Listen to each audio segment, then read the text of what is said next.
The invitation had arrived on cream-colored cardstock with gold embossing. Kevin Henderson Financial Advisors, Grand Opening Reception.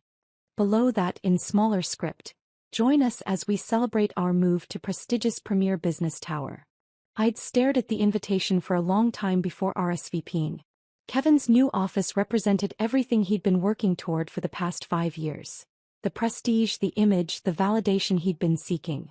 It also represented everything he thought I lacked. Standing in the elevator on my way to the 15th floor, I adjusted my simple black blazer and tried to prepare myself for the evening ahead. Kevin's events were always performances, carefully choreographed to showcase his success and, inevitably, to highlight my apparent lack thereof. The elevator doors opened to reveal a stunning reception space. Floor-to-ceiling windows offered panoramic views of downtown, gleaming marble floors reflected the city lights, and servers in crisp white uniforms circulated with champagne and canapés. Kevin had spared no expense. "Alex." Mom spotted me first, rushing over in her new dress. Probably bought specifically for tonight. "Isn't this incredible? Kevin has really made something of himself." "It's beautiful," I agreed, accepting a champagne flute from a passing server. 1,500 square feet, Dad added proudly, appearing beside her. "Corner office with downtown views. Classic commercial space. The rent alone is more than most people's mortgages." I winced internally at that last comment, knowing exactly how much Kevin was paying. $12,000 a month plus utilities and fees. Through the management company that handled my properties, I'd watched him negotiate aggressively for this space, leveraging himself dangerously thin to secure it. "There's my strip mall sister." Kevin's voice boomed across the reception area, causing heads to turn. He strode toward me with his arms spread wide, his smile bright and false. At 32, my younger brother had perfected the art of the backhanded greeting. "Kevin, congratulations. The office is stunning." "Thank you. It really is something, isn't it?" He gestured grandly at the space around us. "Finally escaped those dingy strip mall days. God, remember when I had that tiny office next to the nail salon? So embarrassing." Several of his colleagues had gathered around us now, drawn by Kevin's theatrical energy. I recognized a few faces from his social media posts. Other financial advisors, some lawyers, a couple of real estate brokers. The kind of professionals who understood the importance of image in building client relationships. "Alex here knows all about strip malls," Kevin announced to the group, his tone warm but condescending. "She's been running her little consulting business out of one for years now. Very authentic." The group chuckled politely, the way people do when they're not sure if they're supposed to be laughing. I kept my expression neutral, used to being Kevin's comedic relief at family gatherings. "What kind of consulting?" asked a woman in an expensive suit, her tone suggesting genuine curiosity mixed with pity. "Business advisory stuff," Kevin answered before I could respond. "You know, helping small shops with their books, maybe some basic business planning. Very grassroots." "How noble," another colleague added, the word carrying just enough emphasis to make it sound like an insult. "The thing is," Kevin continued, warming to his theme, "Alex has always been comfortable with simpler things. And there's nothing wrong with that. Not everyone needs to operate at this level." He gestured around the gleaming office. "Some people are perfectly happy in strip malls. Real businesses don't operate from strip malls," declared a man I didn't recognize, tall, silver-haired, wearing a watch that probably cost more than most people's cars. Unlike some people we know. He shot me a meaningful look, clearly following Kevin's lead. The group murmured agreement. I could see the judgment in their eyes. Poor Kevin having to deal with his unsuccessful sister's embarrassing business choices. Now, Mom interjected, though her voice carried more uncertainty than conviction. "Alex works very hard." "Of course she does," Kevin said with exaggerated patience. "I'm not questioning her work ethic. I'm talking about ambition. About image. About understanding what it takes to build a serious professional practice." He turned to address the group more directly, using me as his case study. "See, Alex operates out of a strip center between a Chinese restaurant and a dry cleaner. And I get it, the rent is cheap, the overhead is low. But when you're trying to attract serious clients, location matters. Image matters. Perception is reality in business," agreed the silver-haired man. Your office space communicates your level of success before you even open your mouth. Exactly. Kevin's enthusiasm was building now. When clients come to see me here, he gestured at the panoramic windows and marble floors, they know immediately that they're dealing with someone who can deliver results. Someone who operates at their level. And when they have to park between a donut shop and a laundromat? Asked the woman in the expensive suit. Kevin shrugged eloquently. Well, it doesn't exactly inspire confidence, does it? More laughter from the group. I found myself studying their faces. These successful professionals who had probably never questioned whether their own worth was tied to their zip code.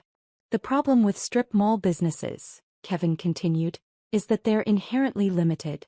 You're surrounded by nail salons and pizza places and dollar stores. That's not the kind of environment that attracts serious money. Have you considered shared office space? The woman asked me directly, her tone sympathetic. There are some lovely co-working facilities downtown. Much more professional atmosphere. I appreciate the suggestion, I said quietly. The thing about Alex, Kevin said, his voice taking on that particular tone he used when he was about to deliver what he considered wisdom, is that she's never been comfortable with risk. Strip malls feel safe to her. Predictable. But you can't build anything significant without being willing to bet on yourself. Dad nodded thoughtfully. Kevin's always been the ambitious one in the family. Nothing wrong with playing it safe, the silver-haired man added. Not everyone has the vision to think bigger. I excused myself to get some air on the balcony, leaving Kevin to hold court with his colleagues. Through the glass doors I could see him continuing his lecture about professional image and the importance of prestigious addresses, using my strip mall office as his primary example of what not to do.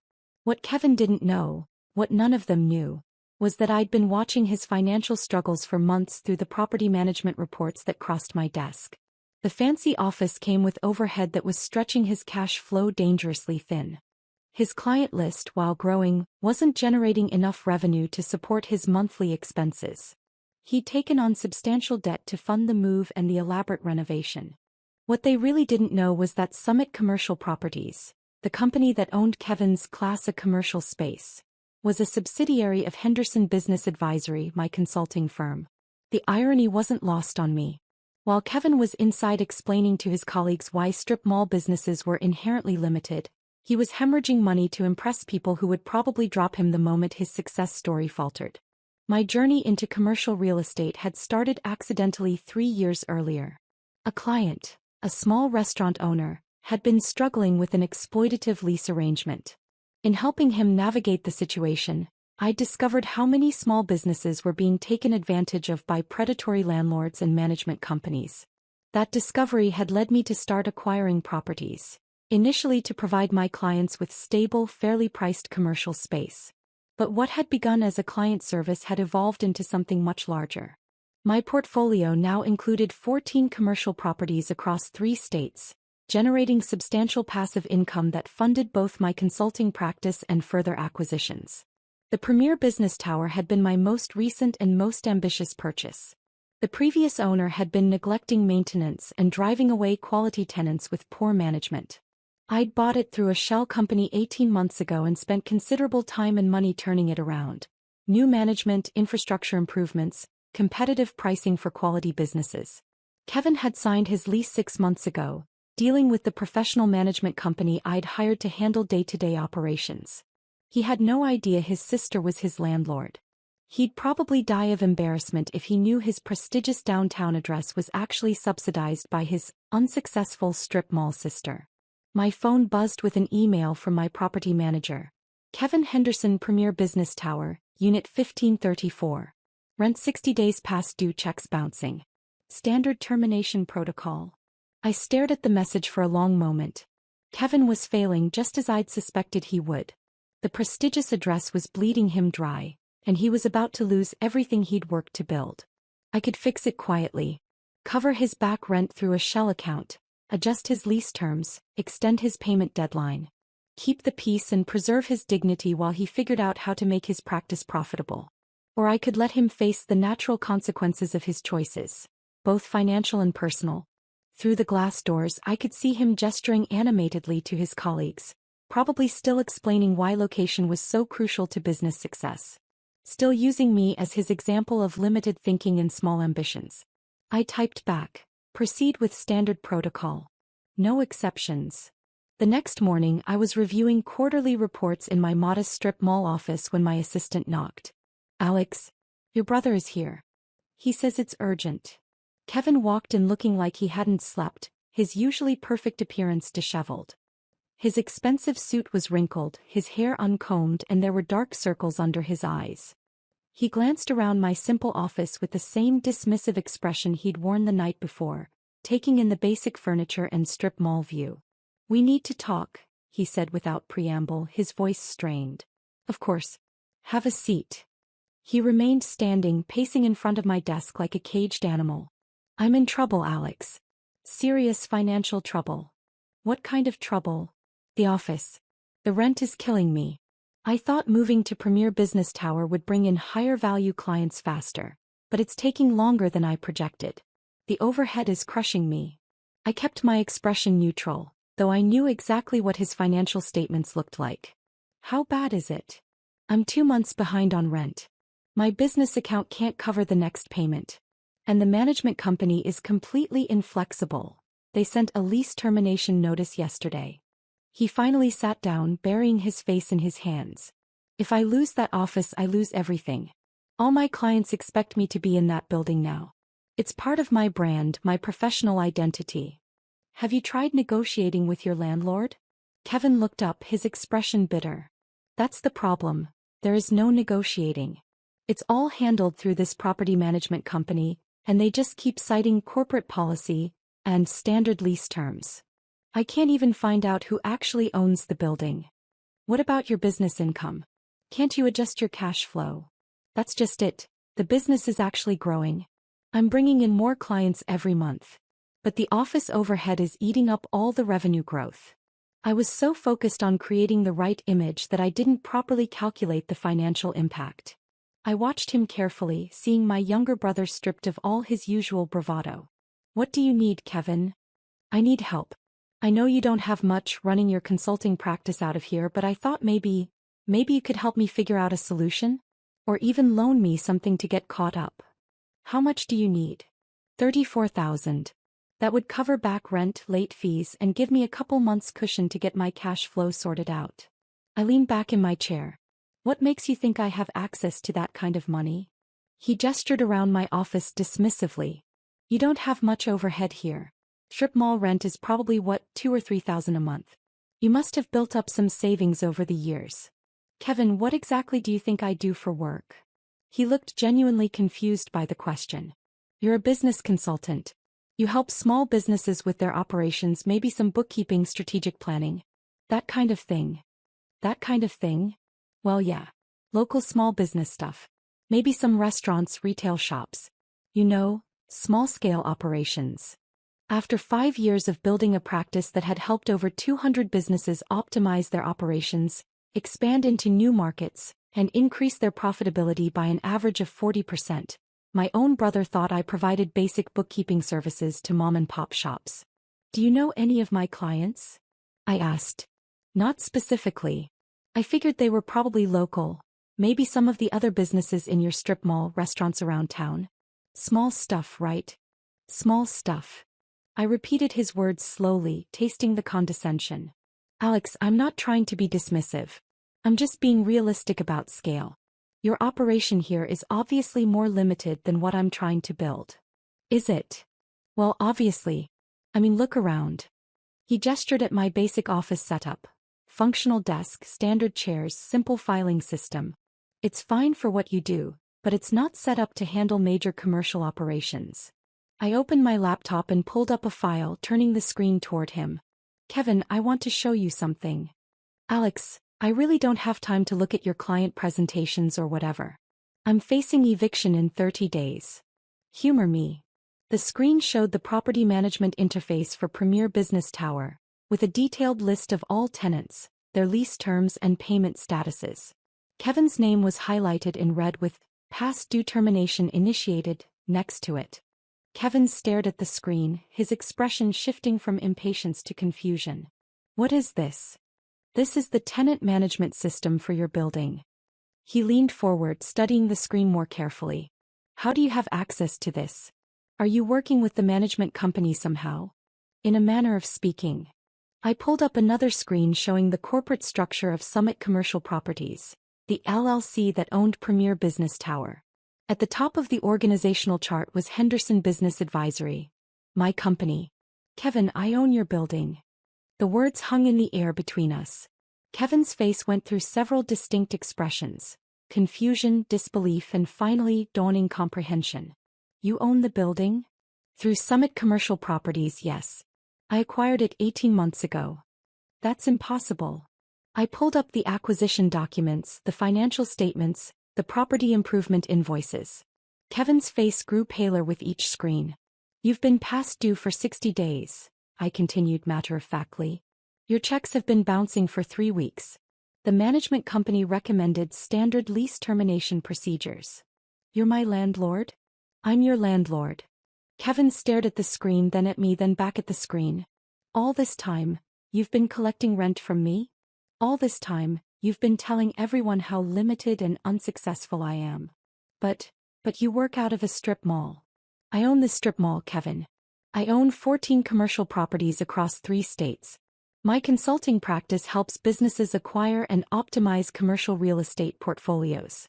What you call small business stuff generates enough revenue to buy downtown office buildings. Kevin's mouth opened and closed soundlessly.